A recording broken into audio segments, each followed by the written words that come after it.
The second book. The Flight from the Marsh. And thus was the island with fire and flame destroyed. Theogenes and Nemen, as long as the sun shone upon the earth, knew not of this mischief, for the brightness of fire by reason of the sun's beams is in the daytime much dimmed. But after the sun was set and the night drew on and the fire without impediment might be seen afar off, they taking courage in the darkness came out of the pool and perceived the whole island to be on fire. Then Theogenes, beating his head and tearing his hair, cried, "Farewell this day my life, here let all fear, dangers, cares, hopes and love have end and be dissolved. Chariclia is dead and Theogenes is destroyed. In vain was I, unhappy man, afraid and content to take to shameful flight, saving my life, sweetheart, for thee. Surely I will no longer, since thou, my joy, art dead, not according to the common course of nature, which is a very grievous thing, and wert not in the arms thou didst desire, when thou left this life. With fire, alas, wretch that I am, wert thou consumed, and instead of lights at thy marriage these were the torches that God ordained for thee. The bravest beauty in the world is lost, so that no token of such singular fairness remaineth in the dead body. O marvelous cruelty and unspeakable wrath of the gods! I was not allowed to give her my last embracings, I was deprived of my last kisses." While he spake thus, and looked about for his sword, Nemen struck up his hand. "What meaneth this, Theogenes?" said he. "Why do you thus bewail her who is alive? Chariclia is safe, fear not." "Nemen," said the other, "you may tell mad men and children that tale. You have undone me by hindering me from so pleasant a death." Thereupon Nemen sware to him and told him of the commandment of Thymus, and of the nature of the den, how he had placed her there, and how it was not to be feared that the fire would reach the depths below, being broken and put back by 600 windings. Theogenes began to come to himself again when he heard this, and hastened to the island, and in his mind began to look for the maid as though she were present, and made the den his marriage chamber, not knowing the sorrow whereunto soon he should fall. Thither then they set out in haste, themselves playing the watermen, for he who rowed them before had been stricken overboard into the lake by the noise of the first conflict as though by a pole. This way and that they were carried, as well for that they were both ignorant of rowing and did not place the oars equally, as also for that they had a contrary wind. But for all that the readiness of their wills got the victory of their ignorance. When therefore with much ado they were arrived in the island, they ran to the tents as fast as they could, which also they found burnt, and could not recognize them, but only by the manner of the place, for there could nothing be seen but the great stone which was the threshold and the cover also of the cave.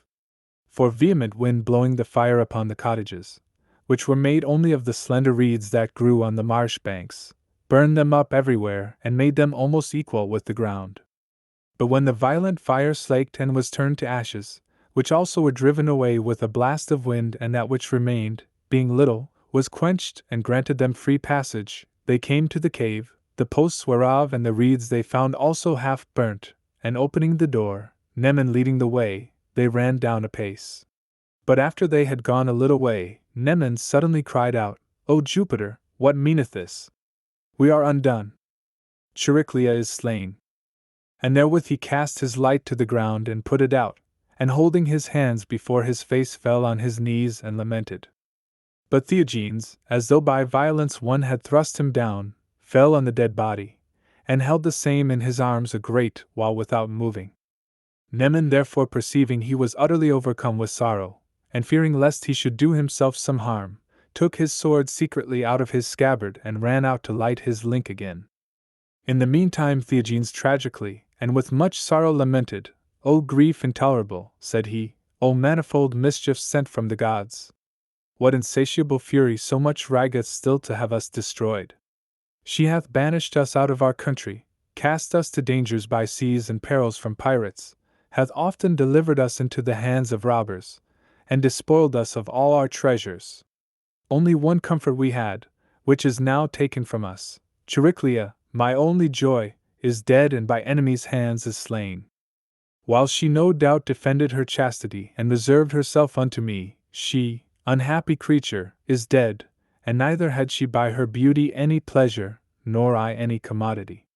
But, O my sweetheart, speak to me a last word, as thou were wont to do, and if there by any life in thee command me to do somewhat. Alas, thou dost hold thy peace. That godly mouth of thine, out of the which proceeded so heavenly talk, is stopped. Darkness hath possessed her who bore the sacred torch, and the last end of all hath now gotten the best minister that belonged to any temple of the gods. These eyes of thine, that dazzled all men with their fairness, are now without sight, which he who killed thee saw not, I am sure. By what name shall I call thee? My spouse? Thou were never espoused. My wife? Thou never wast married. What shall I therefore call thee? Or how shall I lastly speak unto thee? Shall I call thee by the most delectable name of all names, Chariclia? O Chariclia, hear me, thou hast a faithful lover and shalt ere long recover me again, for I will out of hand with my own death perform a deadly sacrifice to thee, with mine own blood will I offer a friendly offering to thee, and this den shall be a hasty sepulchre for us both. It shall be lawful for us after death to enjoy each other, which while we lived the gods would not grant. As soon as he had spoken thus, he set his hand, as though he would have drawn out his sword. Which when he found not, O Nemen, said he, how hast thou hurt me, and especially injured Chariclia, depriving here again of the company she loves best. While he spake thus, through the hollow holes of the cave, there was a voice heard, that called Theogenes. He, nothing afraid, made answer, and O sweet soul, said he, I come.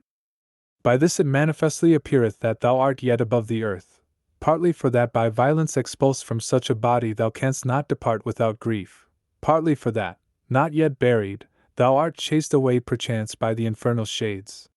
When Nemen came in with a light in his hand, the same voice was heard again calling, Theogenes. O God, said Nemen, is this not Chariclia's voice? Surely, Theogenes, I think she is yet saved. From the inner part of the cave, where I know well I left her, that voice strikes upon mine ears. Wilt thou not cease, said Theogenes, so oft to deceive and beguile me? Indeed, said Nemen, I deceive you and am myself deceived, if we shall find that this be Chariclia who lieth here. And therewithal he turned her face upward. Which as soon as he saw, ye gods, he cried, who be the authors of all wonders, what strange sight is this? I see here Thisbe's face. And therewith he leapt back, and without moving any whit stood quaking in a great amazement. Thereupon Theogenes came somewhat to himself, and began to conceive some better hope in his mind, and comforted Nemen whose heart now failed him, and desired him in all haste to carry him to Chariclia. After a while Nemen came somewhat to himself again, and looked more advisedly on the woman lying there. It was Thisbe indeed, and he knew also the sword that lay by her by the hilt to be Thymus, which he for anger and haste had left in the wound. Last of all he saw a little scroll hanging at her breast, which he took away and would fain have read. But Theogenes would not let him, but pressed him very urgently, saying, Let us first recover my sweetheart, lest even now some god beguile us. As for these things we may know them hereafter.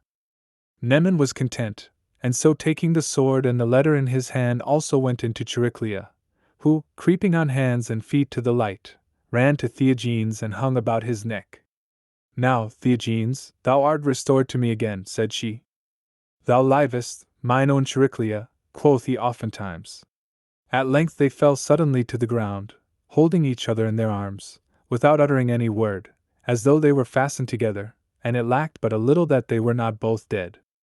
For many times too much gladness is turned to sorrow, and immoderate pleasure engenders grief, whereof ourselves are the causes. So these two, preserved contrary to their hope, were now in peril, until Nemen, finding a little spring, took water in his hands, and sprinkled it on their faces, and rubbing their nostrils caused them to come to themselves again. When they perceived their changed position, so familiarly embraced upon the ground, they started up suddenly and blushed, but especially Chariclia, because of Nemen, who had seen these things, and desired him to pardon them. He, smiling a little, and willing to turn their minds to some mirth, said to them, In my opinion, or any man's else who hath before wrestled with love and hath pleasantly yielded in moderation to the necessary chance thereof, such falls as these are both inevitable and praiseworthy. But I could not commend you, Theogenes, nay I was quite ashamed, when I saw you mournfully embrace a strange woman, one to whom you were bound by no bond of friendship, though I plainly affirmed your dearest friend was alive and safe. Nemen, quoth Theogenes, accuse me not to Chariclia, whom in another's body I bewailed, thinking her to have been this wench who was slain. But as the good will of God hath now declared that I was in so doing beguiled, remember, I pray you, your own wondrous show of courage. You were deploring my case at first, and then suddenly recognizing her who lay there, you, the stout Athenian warrior with a sword by your side, shrank back in fear from a woman, and she dead, no less than if gods had been set before you on the stage. Hurried they smiled a little, but not without tears, as it happeneth to men in such misery. Then Chariclia, after waiting a little, scratching her cheek under her ear, I judge her happy, said she, whoever she was, whom Theogenes lamented and kissed also, as Nemen reporteth. But if you would not think I was jealous, I would gladly know, if you can tell me, what happy woman that was who was worthy of Theogenes' tears, and by what error you kissed her instead of me. Surely, said he, you will wonder at it greatly, for Nemen saith it was Thisbe, that cunning player of the harp, the deviser of the wiles against him and Damietta. Hurried Chariclia afraid asked Nemen, how is it likely that she should come out of the midst of Greece as of set purpose into the farthest part of Egypt? Or how is it possible that when we came hither we saw her not? As touching that, said Nemen, I have nothing to say. But thus much I heard of her. After that Damietta, prevented by her craft, had cast herself into the well, and my father had opened the matter to the people, he at first obtained pardon, and was altogether busy that he might get leave of the people to restore me again, and made preparation to seek me. Thisbe meanwhile, because of his business, had little to do, and banqueting without care continually set, as it were, for sale both herself and her art.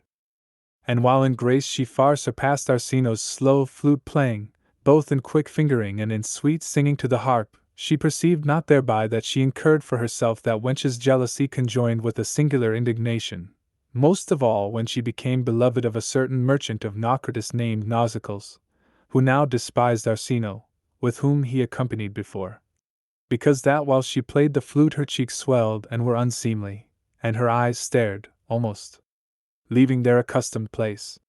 Wherefore Arsinoe, swelling with anger and emulation, came to Damieta's kinsfolk and told them the whole manner of the wiles that Thisbe had used against her, whereof some she herself suspected, and Thisbe had told her other some, in the time of their friendship. So Damieta's kinsfolk arranged together to have my father condemned and procured the most eloquent orators with great sums of money to accuse him. Damietta, they said, had been killed without judgment before she was convicted. The adultery was pretended to color the murder, and therefore they required to have the adulterer either quick or dead, or at least to know his name, and last of all that Thisbe should be brought to examination.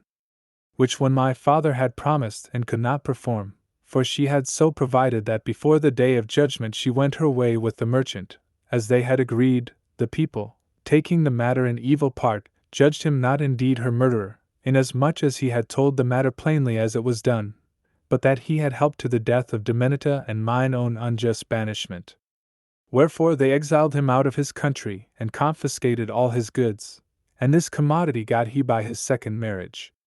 But the most wicked Thisbe, who lies here slain before me, for this reason sailed from Athens.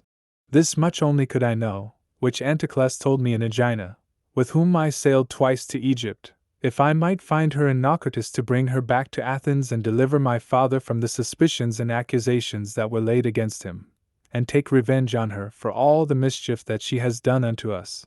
And into these matters I now purpose with you to make further inquiry. As touching the cause of my coming hither, the manner thereof, and the dangers I have suffered meanwhile, you shall hereafter know. But how, and by whom Thisbe was slain in this den, we shall have need perhaps of some oracle to tell us. Nevertheless, if you will let us look at the letter which we found in her bosom, it may be that we shall learn somewhat beside. They were content, and he, opening it, began to read as followeth: To Nemen, my master, Thisbe, his enemy and avenger. First I tell you of the death of Damietta, which for your sake I devised against her. As to the manner how I brought it to pass, if you do ransom me, I will tell you betwixt us two. Understand that I was taken by one of the thieves who are of this crew, and have been here 10 days already.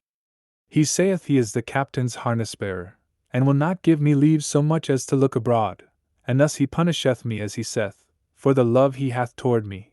But as far as I can gather, it is from fear lest some man else should take me from him. Yet for all that, by the benefit of some God I saw you, my master, passing by yesterday, and knew you, and have therefore sent this letter to you by an old woman my bedfellow, charging her to deliver it to a beautiful young man, being a Grecian and the captain's friend. Redeem me, I pray you, out of the hands of the thief, and entertain your handmaid.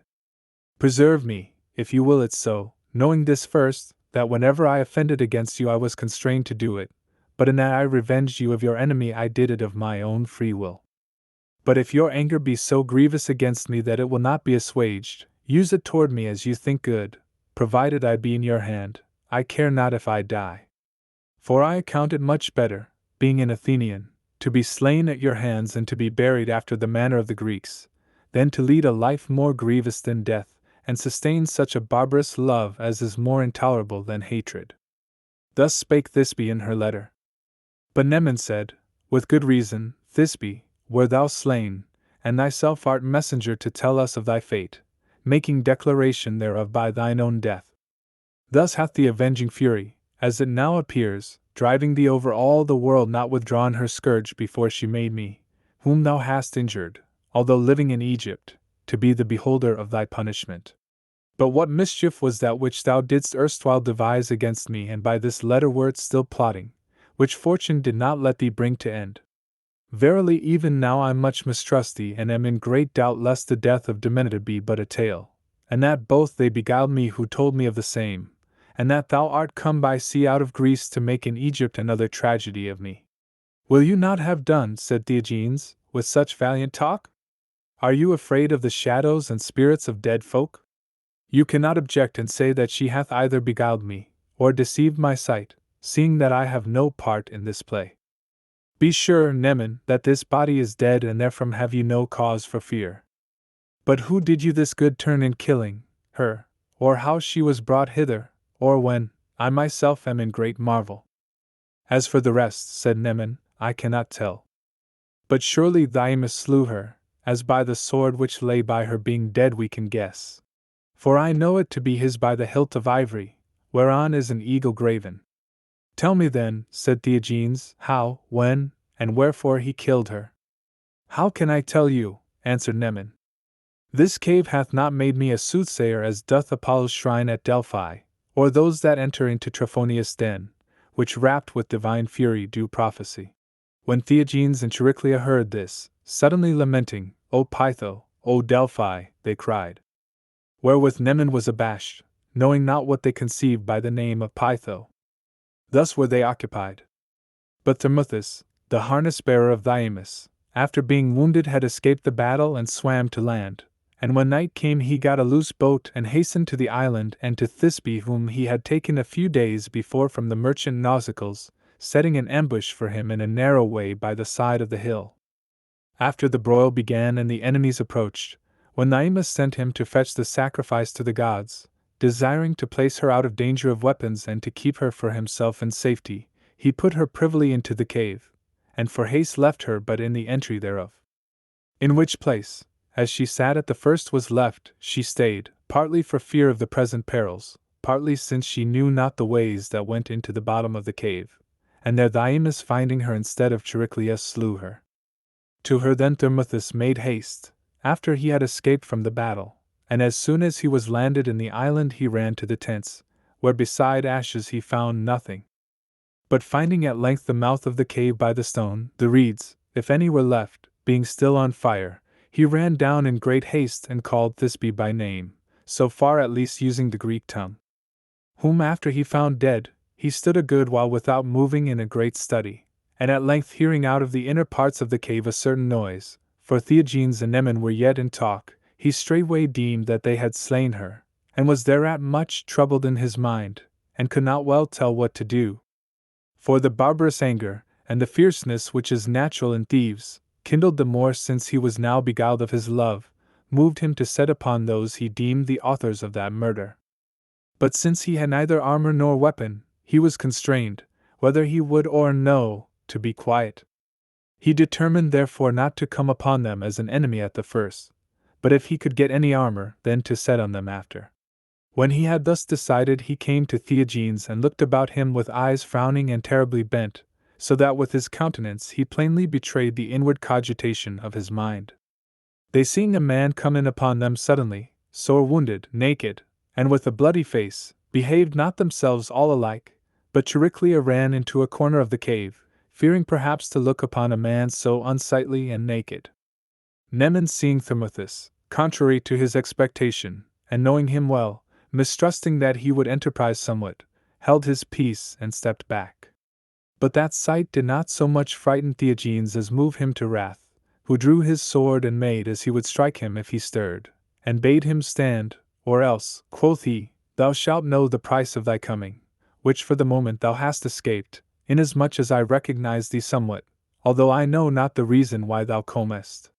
Thermuthis came near and spoke him fair, having respect rather to the present time than to his own habit, and desired Neman to be his friend, and said that he deserved his help because he had never done him wrong, and had been his companion the day before, and that he came to them as to friends.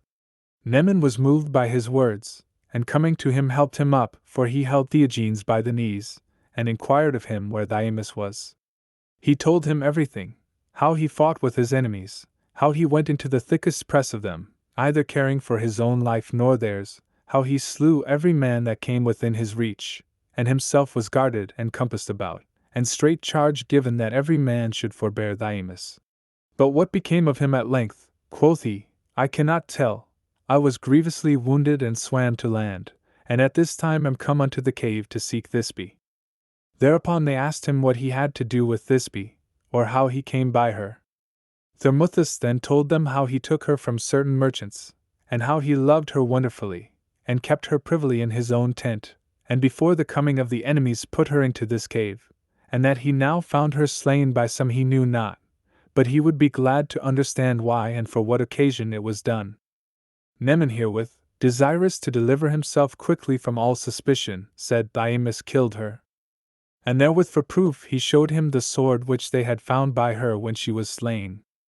Which as soon as Thermuthis saw, bloody and almost warm with the late slaughter, and knew that it was Thymus' sword indeed, fetching a great sigh from the bottom of his heart, and at a loss to know how matters stood, he went out of the den overwhelmed with darkness and silent, and coming to the dead body, O Thisbe, he said oft, but nothing else, repeating each syllable of the name. And so at last his senses failed him, and he fell asleep.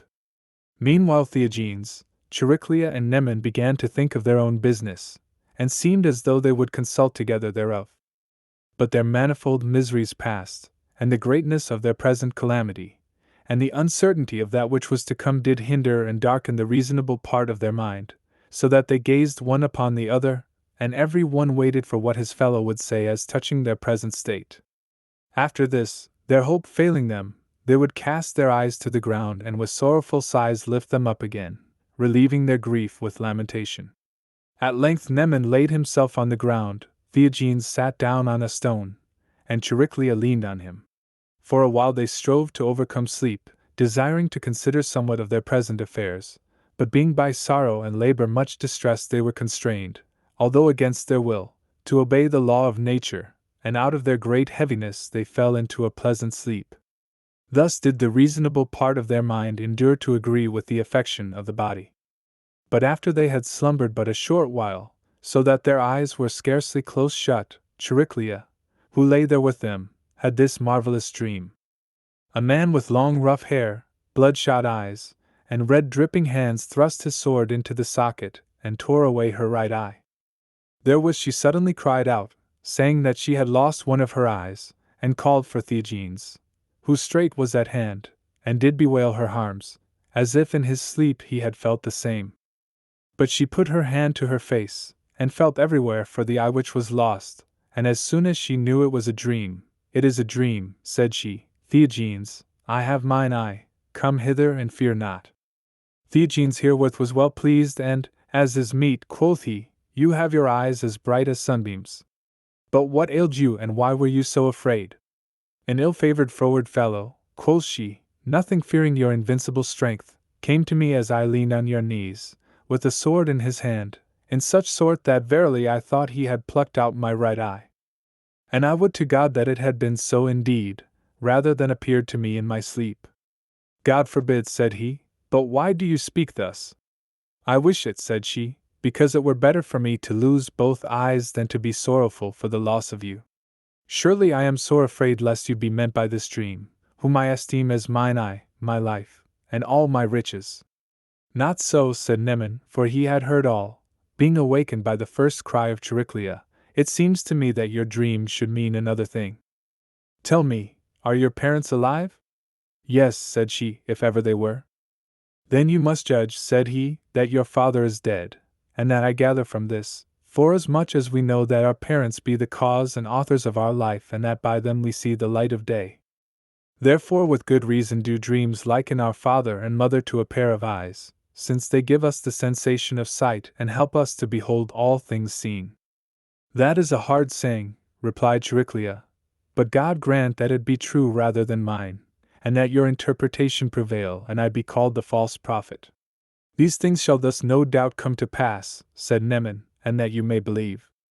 But we in truth seem to be dreaming now, trifling thus long about dreams and fantasies without any consideration of our own business, and the rather seeing that this Egyptian, he meant Thermuthis, is separated from us, devising and bewailing of his dead love.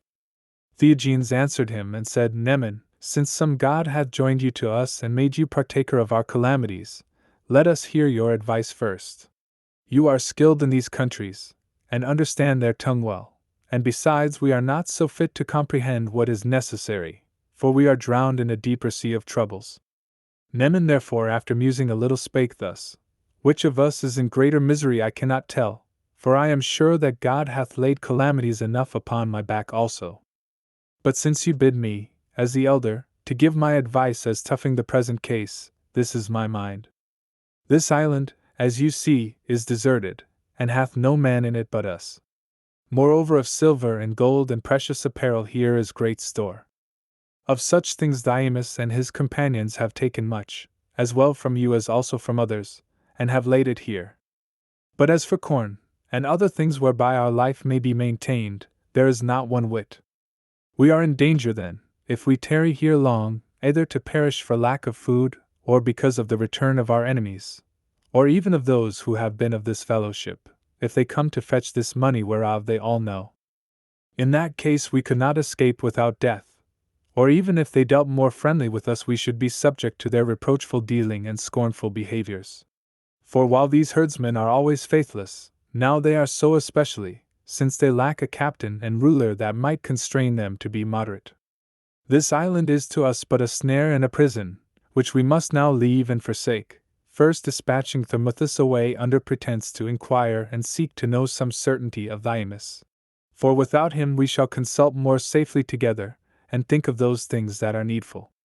And it is a point of wisdom to put out of our company a man by nature inconstant, indebted with rude and uncourteous manners, who distrusteth us also somewhat because of Thisbe's death, and will not rest till he have, if occasion serve, by fraud beguiled us.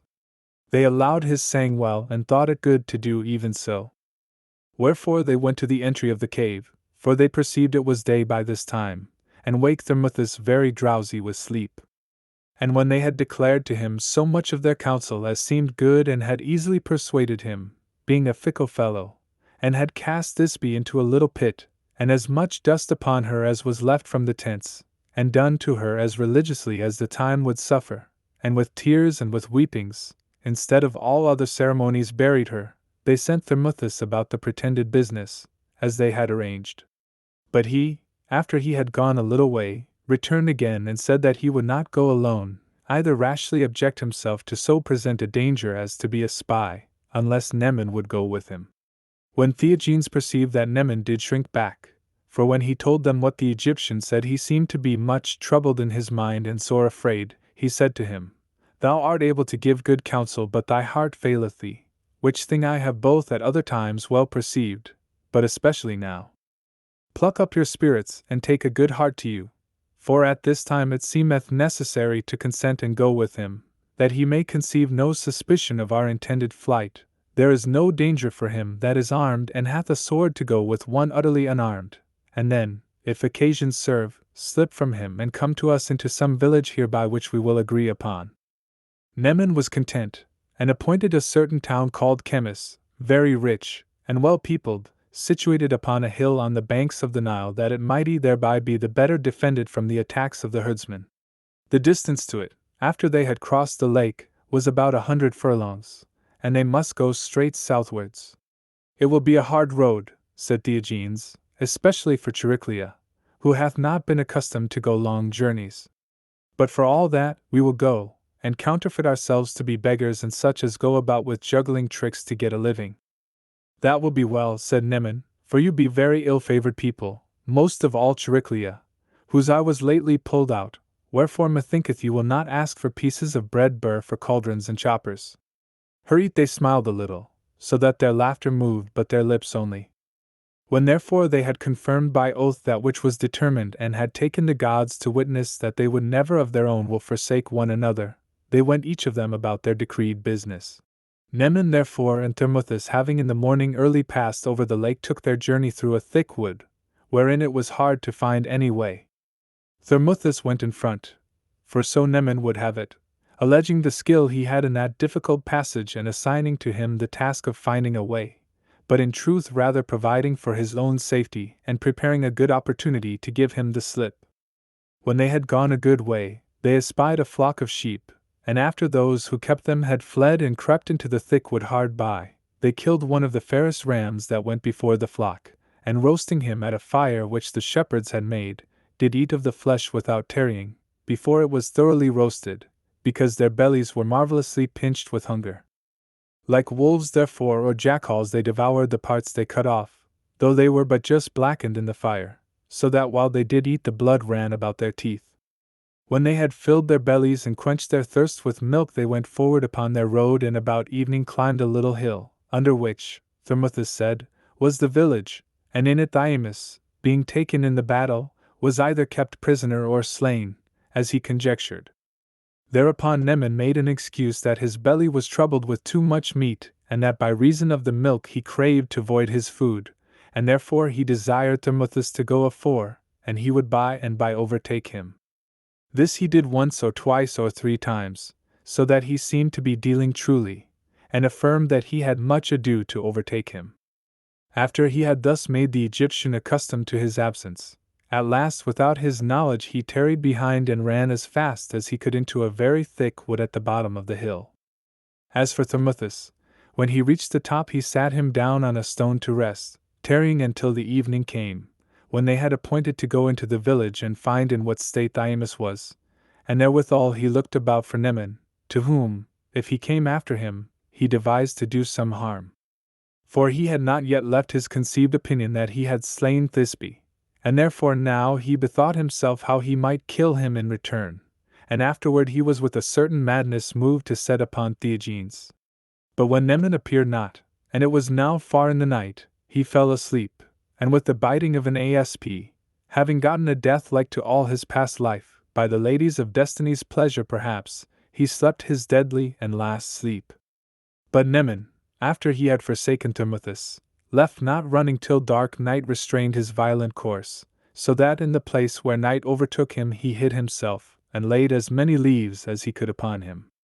Under which he lying was much troubled and slept but little, supposing every noise, and blast of wind, and wagging of each leaf to be Thermuthis. If at any time sleep came over him, he thought that he still fled, and looked back for him that pursued him not. And when he had lust for sleep he would refrain, for the dreams that came to him were worse than the reality. Last of all, he seemed to be angry with the night, and thought it was longer than any other was. And when, to his delight, he say the day dawn, first he cut off so much of his hair as he had let grow that he might be like the thieves, in order that those who met him now might not trouble nor suspect him. For the thieves, besides other things that they do, whereby they may seem more fearful, let their hair grow long over their eyes and shake it hanging on their shoulders, knowing well that long hair mocketh lovers more acceptable but thieves more terrible. When therefore Neman had cut off so much of his hair as would make him seem the more trim, and not be thought one of the thieves, he made haste to go to Chemis, where he had appointed to meet with Diogenes. And being now come to the Nile and ready to pass over, he spied an old man walking on the bank up and down, who seemed to communicate some of his cogitations with the flood. He had long hair after a holy fashion and very white, a rough beard somewhat long, his cloak and other apparel like a Grecian. Neman therefore waited a little, but when the old man passed up and down divers times and seemed not to see any man by him, he was in such a muse and sure cogitation, he came before him and said, All hail, sir. I cannot, quoth he, for fortune will now allow. Whereat Neman marveled and said, Are you a Greek, or a stranger, or from what land? Neither a Greek, answered he, nor a stranger, but of this country, an Egyptian. How then happeneth it, said Neman, that in your apparel you imitate the Greeks? My miseries, said he, have brought me this change of handsome apparel. Neman marveled that any man should trim and deck himself because of his miseries, and was fain to know the cause and manner thereof. From Troy you bear me, said the old man, quoting from the poet, and stir up against yourself a very swarm of troubles and an endless tale. But whither be you going, young sir, or from whence come you, or how happeneth it that you speak Greek in Egypt? That were a merry jest indeed, said Neman. You were asked first, and have told me no part of your estate, and yet now you would know mine of me. Well, said the old man, you seem to be a Greek, although some fortune hath changed your outward dress, and it appears that you desire earnestly to hear in what state I am.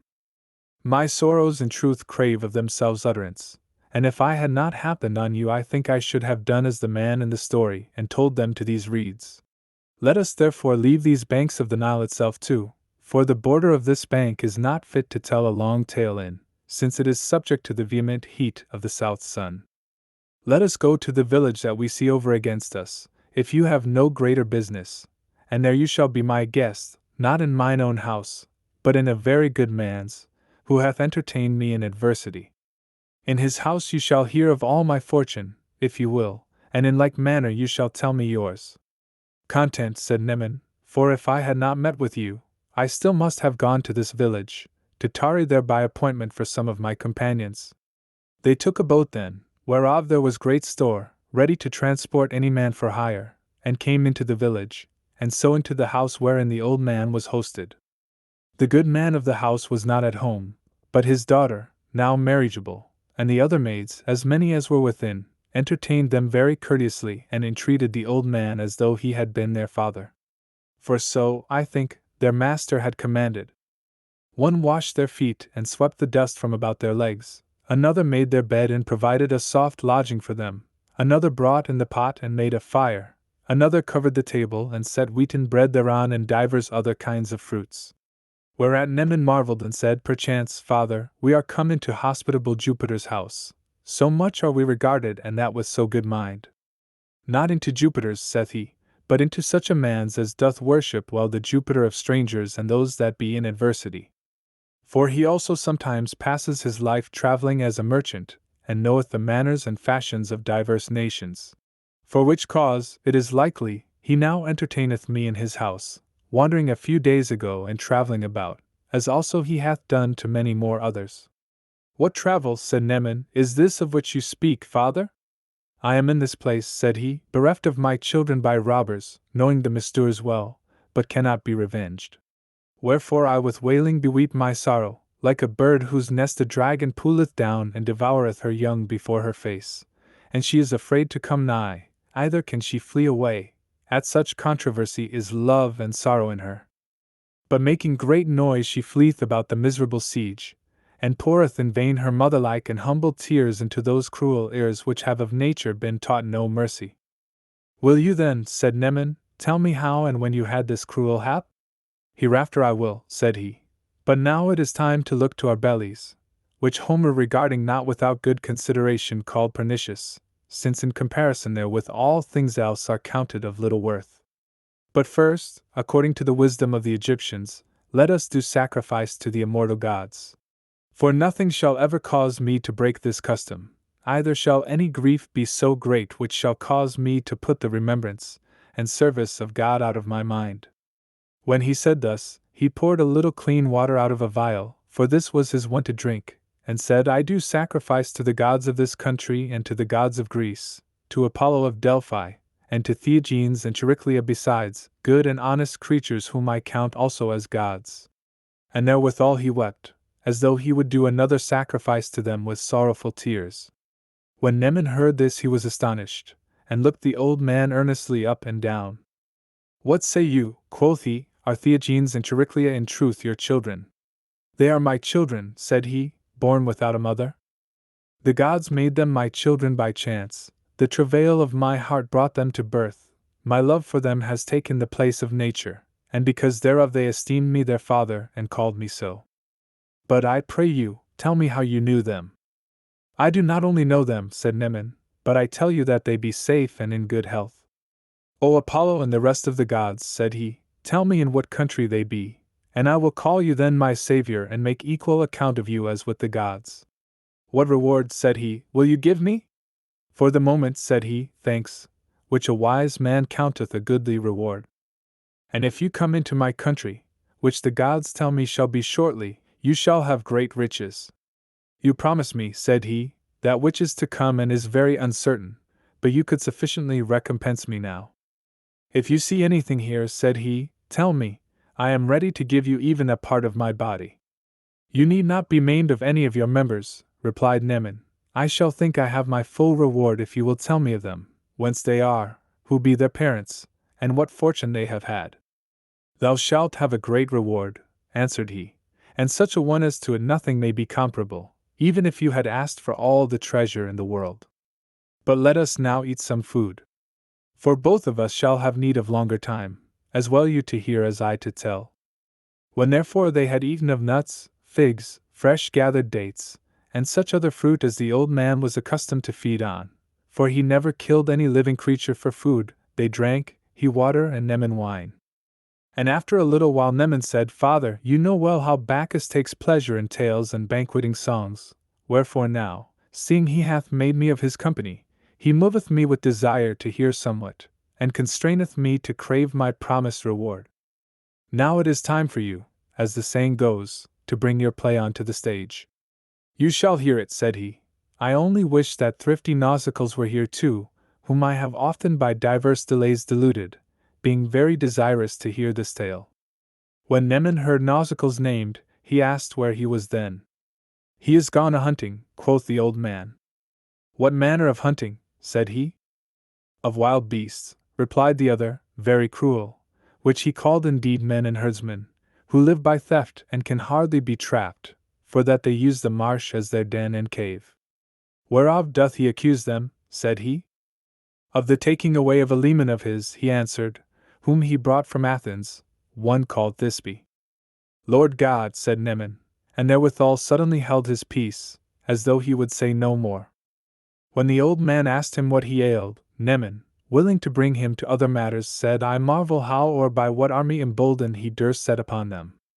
Orondates, he answered, has just now been made deputy of Egypt by the great king, and by his commandment Matrons, captain of the watch, is appointed governor of this town.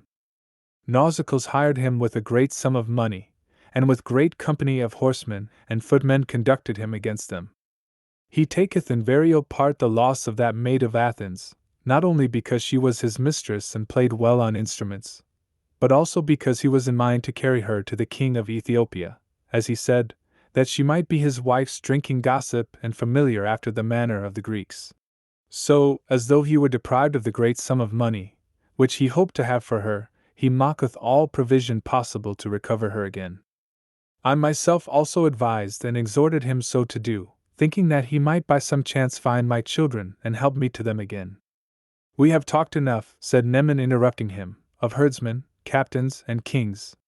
You almost have diverted my mind to think of other matters, but this is but a by-the-way story and appertains nothing to Bacchus, as the proverb hath it. Wherefore return your talk now to what you promised. For I have found you like Proteus of Pharos, not indeed turning yourself into false changing shapes, as he did, but attempting to turn me from my purpose. You shall know all, said the old man, but first I will tell you briefly of myself, not beguiling you in my tale, as you think, but propounding such talk as shall be true and well agreeing to that which followeth. The city wherein I was born is called Memphis. My father's name, and mine also, is Calocyrus. As touching my trade of life, I am now a vagabond, who was not long ago a priest. I had a wife by the ordinance of the city, but lost her by the law of nature. After she had passed out of this body into another rest, I lived a while free from trouble, delighting myself with the 2 sons that I had by her. But after a few years the course of heaven prescribed by destiny altered all my estate, and Saturn cast his eye upon my house, changing everything for the worse, a change which my own wisdom warned me of but showed me no means to escape. For a man can foresee the unchanging decrees of fate, although he cannot avoid the same. Yet even in such matters foresight is gain, in so much as it blunts the keen edge of calamity. For those miseries, my son, that come on thee suddenly are intolerable, but such as are foreseen are borne with a tranquil mind, since the mind being occupied with fear is distressed by those and taketh them heavily, while familiarity with reason mocketh these more endurable. Such a thing as this then it was that happened to me. A woman of Thrace, of ripe years, and except Chariclea, the fairest woman in the world, whose name was Rhodopis, I know not whence or how to her lover's ill fortune leaving her own country, travelled over all Egypt, and came in very wanton wise to Memphis. She had a great sort of maids and servants waiting on her, and was perfectly instructed in all the enticements of Venus and wanton behavior, so that it was possible for none that looked on her not to be entangled with her love. Of such an unavoidable force was the whorish allurement that proceeded from her eyes. She entered into the temple of Isis often, whose priest I was, and worshipped the goddess daily and offered divers sacrifices and gifts which cost many talents. At last, I am ashamed to tell it, yet I will, with often beholding of her she overcame me in that temperance also which in all my life with great study I had conserved. A great while I withstood the eyes of my body with the inward eyes of my mind, but overcome at length with this affection of love, as those who are heavy laden, I was constrained to yield.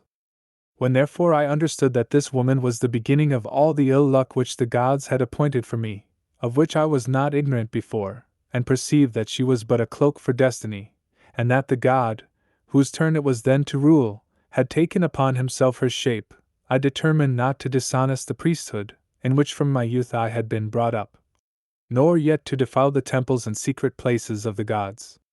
Therefore, not for doing the deed, which God forbid, but to punish my desire with convenient punishment, I called my reason into judgment, and passing upon myself sentence of banishment, unhappy man, I left my country, as well to yield to the necessity of the ladies of destiny and give them leave to determine of me what they would, as also to escape from the accursed Rhodopis. For I was afraid that if the evil star then in the ascendant pressed too hard upon me I should be forced to do some viler thing. But the chief cause above all others that banished me were my sons, for the secret wisdom that I had of the gods foreshowed to me that they would fight a bloody battle between themselves. That I might therefore remove such a cruel spectacle from my eyes, which I think the sun himself would not behold, and to acquit these fatherly eyes of the sight of my son's death, I went my way to prevent these things, pretending as though I would go to great Thebes, to see my elder son, who was then with his grandfather, his name being Thyamis. Nemin started when he heard the name of Thyamis, but he kept his counsel, as well as he could, the better to hear the rest, and the old man went on as followeth. I omit that which happened to me on the way, young sir, for it nothing appertaineth to that you ask for. But when I heard there was a certain city of Greece sacred to Apollo, which was a temple of the gods and a college of wise men and far from the troublous resort of the common people, I went thither, thinking that a city which was dedicated to holiness and ceremonies was a meet place for a man being a prophet to resort unto.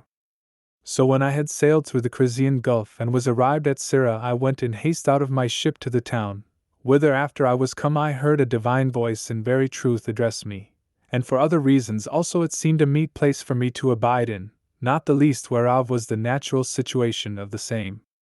For Parnassus reacheth over it, like a natural defence or tower, enclosing the city as it were with a wall with his 2 tops.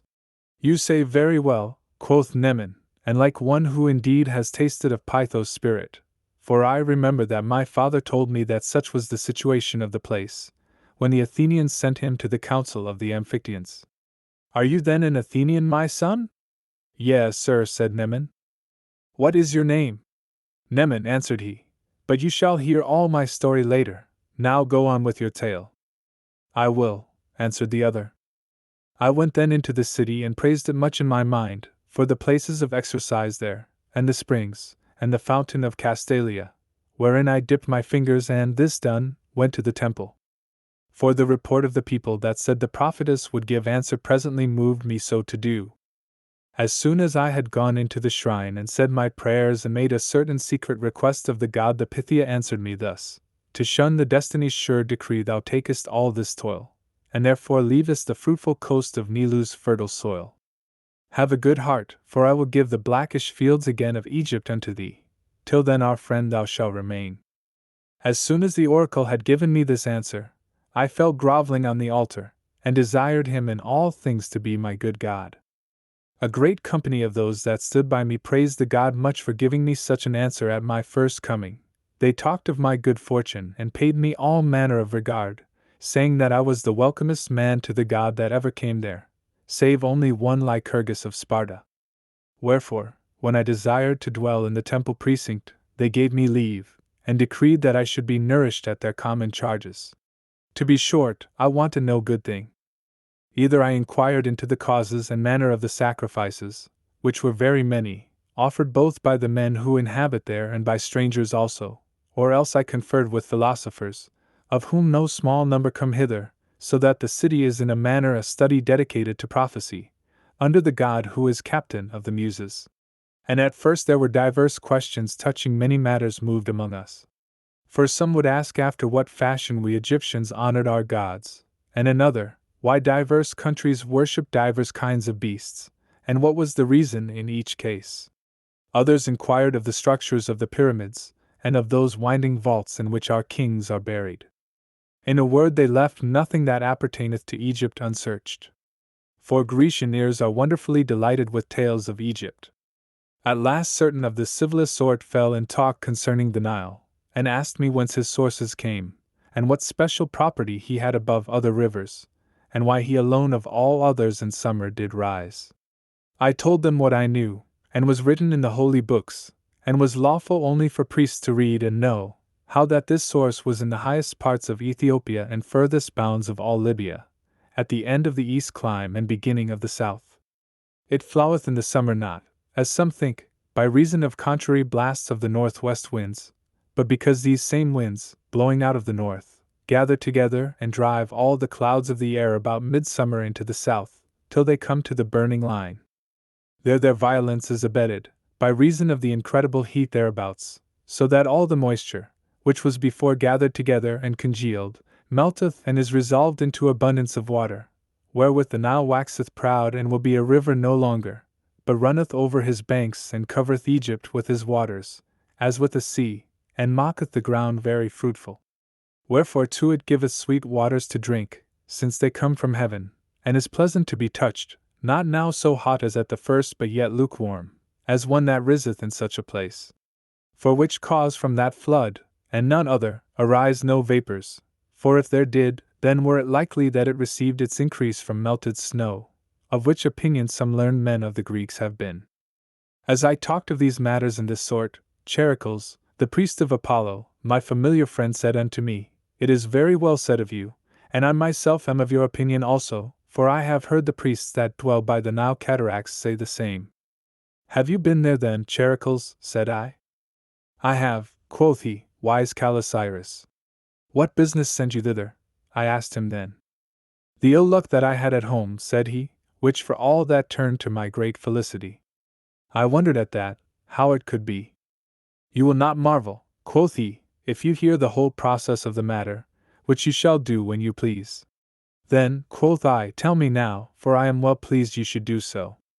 Charicles then, when he had let the people depart, said, Know that for a certain cause I have desired a great while that you might be made privy to my estate. A long time after I was married I had no children. Yet at length, when I was old and had made earnest prayers to God, I had a daughter, the which God foreshadowed me should be born in an ill time. She became marriageable, and I provided her a husband of one of her suitors, for she had many, who, in my judgment, was the honestest man. The first night that she, unhappy wench, lay with her husband, she died, either from a thunderbolt, or else, for that by negligent handling her bed was set on fire. And thus the marriage song not yet ended was turned to mourning, and she was carried out of her bride bed into her grave, and the torches that gave her light at her wedding did now serve to kindle her funeral fire. Beside this unhappy fortune God gave me another tragical mishap, in that he took her mother from me also, being too sorrowful for her daughter's death. I therefore, unable to bear this great punishment at the gods' hands, did not indeed banish myself from life, obeying herein those divines who say that this is unlawful, but rather banished myself from my native land and fled far from the solitude of my own home. For thus to blot out the memory of the past by a change of scene brings with it forgetfulness. I have told you now, my friend, the reason of my wanderings. But I desire that you should know too the principal cause why I tell this tale. After I had traveled over many countries, I came at length into your Egypt and into the city of Catadope to see the cataracts of the Nile. As I walked about in the city, as my leisure served, and did by such things as are scarce in Greece, for now by continuance of time having well digested my sorrows I hastened to return into my own country, there came a sober man to me, and such a one as by countenance appeared to be wise. He had lately passed his youthful years and was in color very black, and he saluted me and said, not speaking Greek very well, that he would talk with me about a certain matter. And when he saw that I was ready to go with him, he brought me into a certain temple, and by said, I saw you buy certain herbs and roots that grow in India and Ethiopia, and if you are willing to purchase from me simply and without guile, I will show you what I have to sell. Show me then, I pray you, quoth I. I will, said he, but do not be too stingy with your offers. Nay, I returned, do not you be too grasping in your price. With that he took a little bag from under his arm and showed me certain precious stones of wonderful price. There were pearls among them as big as a little nut, perfect round, emeralds as green as grass in spring and shining smooth as oil, sapphires in color like the sea bank that leath under a hard rock which makes all that is beneath it to be of like purple color. In few words, there mingled in divers shining color delighted and pleased the eyes wonderfully. Which as soon as I saw, you must seek other chapmen, quoth I, good sir, for I and all my riches are scarce able to buy one of the stones I see. Why, said he, if you are not able to buy them, you will be able to take them if they are given to you. I am able indeed, said I, to receive them, but I know not what you mean so to mock me. I mock you not, quoth he, but mean good faith, and I swear by the God of this shrine that I will give you all those things if you will take them, and another gift beside which far excelleth them all. I laughed when I heard this, and he asked me why I laughed. Because, quoth I, it is a thing to be laughed at, seeing that you promise me things of so great price, and yet assure me to give me more. Trust me, said he, but swear that you will use this gift well and as I shall teach you. I marveled what he meant and stayed a while. Yet, in hope of those greater rewards I took an oath. After I had sworn as he willed me, he brought me to his lodging and showed me a maid of excellent beauty who, he said, was only 7 years old. Methought she was almost marriageable, such grace did excellent beauty give to the tallness of her stature. I stood in amazement, both because I knew not what he meant, and also for the insatiable desire I had to look upon her. Then spake he thus to me, Sir, the mother of this maid whom you see, for a certain reason which you shall know hereafter, laid her forth, wrapped in such apparel as is commonly used for such purposes, committing her to the doubtfulness of fortune. I by chance finding her took her up, for it is not lawful to despise and neglect a soul in danger, after it hath once entered into a human body. For this is one of the precepts of those wise teachers that are with us, to be whose scholar myself was once judged worthy. Besides, even in the infant's eyes there appeared something wonderful and divine. With such a steady and amiable countenance did she behold me as I looked upon her. With her was also found this bag of precious stones which I showed you of late, and a silken cloth wrought with letters in her mother's tongue, wherein was her whole history contained, her mother as I guess procuring the same. Which after I had read, I knew whence and what she was, and so I carried her into the country far from the city, and delivered her to certain shepherds to be brought up, charging them to tell no man. As for the things I found with her I kept them myself, lest because of them the maid should be brought into danger. Thus at the first the matter was concealed. But when in process of time the maid grew on and became more fair than other women were, for beauty in my opinion cannot be concealed even under the ground, but would thence also appear, fearing lest her estate should be known, and so she be killed, and I brought into trouble therefrom, I sued and obtained that I might be sent on embassy to the governor of Egypt, and have come now bringing her with me, desirous to set her business in good order. And now must I utter to him the cause of my embassy, for he hath appointed this day for the hearing of me. As touching the maid, I commend her to you and to the gods who have hitherto conserved her, upon such conditions as you are bound by oath to perform. That is, that you will use her as a free woman, and marry her to a free man, as you receive her at my hand, or rather of her mother whoso hath left her. I trust that you will perform all things whereon we agreed, both by credit of your oath and the faith I have in your manners, which these many days I have experienced to be very Greekish indeed. Thus much I had to say to you, before I execute the commission of my embassy. As for the other secrecies belonging to the maid, I will tell you them tomorrow in more ample wise, if you will meet me about the temple of Isis. I did as he requested, and carried the maid muffled to my own house, and used her very honorably that day, comforting her with many fair means, and gave God great thanks for her, from that time forth accounting and calling her my daughter.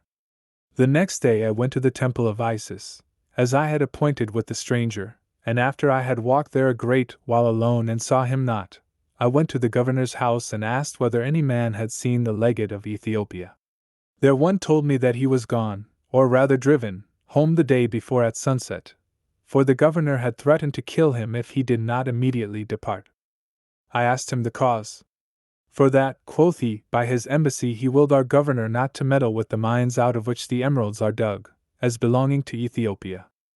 I came home again much grieved, like one that hath some great mishap, since now I could not know anything as touching the maid, neither whence she was, nor who were her parents.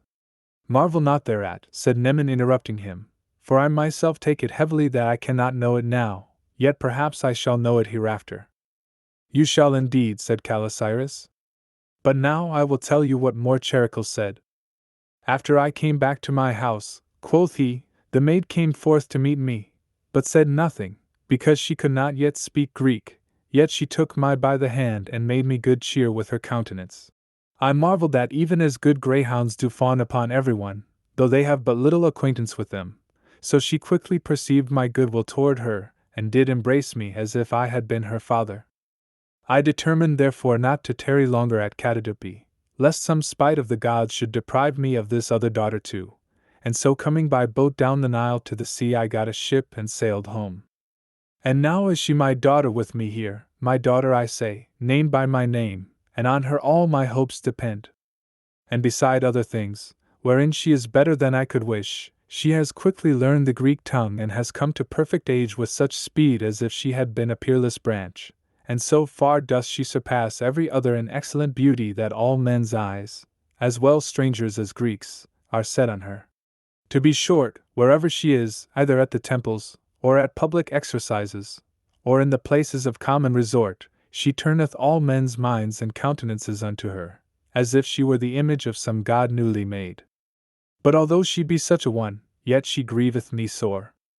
She hath bidden marriage farewell, and determined to live a maiden life, and so, becoming Diana's servant, she for the most part applieth herself to hunting and doth practice shooting. For my part, I set little by my life. I hope to marry her to my nephew, my sister's son, a courteous young man, well-mannered and fair-spoken, but I can neither by prayer nor promise nor force of argument persuade her thereto. But that which grieveth me most is that, as the proverb says, she useth my own feathers to wing her shafts. The wise arguments that I did once employ in guiding to the choice of a virtuous life she brings up against me, and commends virginity as a thing divine, placing it in heaven with the gods and calling it immaculate, unspotted, and incorruptible. As for love, the sport of Venus, and all the ceremonies that pertain to marriage, she doth utterly reject them. In this matter I require your help, and therefore now having good occasion, which hath in a manner offered itself to me, I use a longer tale than need requireth. Do this much for me, good Calisiris, use your wisdom or some Egyptian enchantment to persuade her, either by word or deed, to know her own nature and to consider that she is born a woman. This you can do if you will. For she disdaineth not to talk with men, since she has been commonly brought up among them, and she dwelleth in the same house as you, here I mean within the circuit and compass of this temple. Despise not mine humble prayers, and suffer me not to live in mine old age without children and comfort, and hope of any to succeed me. This I beseech you to do for Apollo's sake, and all the gods of your own country. I wept when I heard this, Neman, because he himself not without tears thus humbly besought me, and promised to do what I could for him in this point. While we yet talked of these matters, one came to us in haste and told us that the captain of the Aeneans' embassy was at the gate, and had for some while been urgent, desiring the priest to come and begin the sacrifice. I asked Charicles what those Aeneans were, and what holy embassy theirs was, and what sacrifice they made. The Aeneans, said he, are the noblest part of Thessaly and Wright Greekish. They fetch their pedigree from the Greek Deucalion, and stretch as far as the borders of Lilia, their chief city being Hypata, so called, as they say, because it is mistress and ruler of the rest, but as others think because it is situate under Mount Oeta. This sacrifice the Aeneans send to Pyrrhus, son of Achilles, every 4th year, at such times as the Pythian games are kept to Apollo, which is now, as you know, for here was Pyrrhus killed at the very altar of Apollo by guile of Orestes, Agamemnon's son. And this present embassy is being done more honorably than any of the rest, because their captain says he is one of Achilles' line. By chance I met him 2 days ago, and there seemeth verily to appear in him somewhat worthy of those that come of Achilles' blood. Such is the comeliness of his person and tallness of stature that it may easily prove he was born of some goddess. I marveled how they, being Aeneans, did say they came of Achilles' blood, because the Egyptian poet Homer saith that Achilles was born at Phthia. But Charicles replied, the young man and the rest of the Aeneans say plainly that he is their progenitor, and that Thetis was married to Peleus out of Melia.